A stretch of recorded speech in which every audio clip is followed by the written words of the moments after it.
Derrière moi se trouve Wall Street, un symbole de la puissance financière américaine et l'un des marchés boursiers les plus influents de la planète. C'est ici que de milliers de milliards de dollars changent de main chaque année. Et bientôt, la République démocratique du Congo écrira elle aussi une nouvelle page de son histoire économique. Le gouvernement congolais prévoit de lancer dès l'année prochaine la toute première bourse de valeur de la RDC, une initiative ambitieuse qui permettra aux entreprises de lever des capitaux auprès des investisseurs, tout en offrant aux Congolais et aux partenaires étrangers une nouvelle opportunité d'investir dans l'économie nationale. Cette future place financière fonctionnera en francs congolais, mais également en dollars américains. Une réalité qui reflète l'économie congolaise d'aujourd'hui. Le projet est développé en partenariat avec la Société financière internationale, membre du groupe de la Banque mondiale, avec pour objectif de bâtir un marché des capitaux modernes, crédibles et attractifs.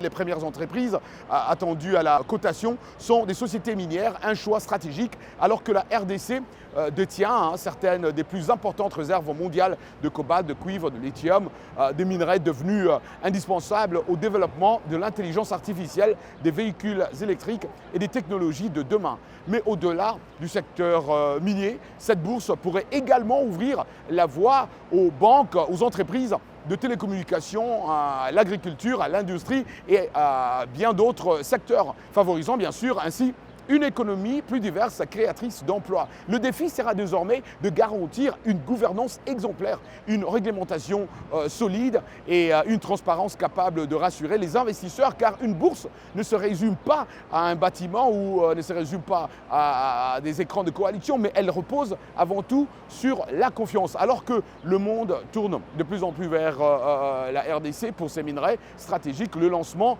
de cette première bourse de valeur pourrait marquer l'entrée du pays dans une nouvelle ère économique où la richesse du sous-sol s'accompagne enfin d'un véritable développement du marché financier. Depuis Wall Street à New York City, c'était Roger Muntu pour Real Media Network.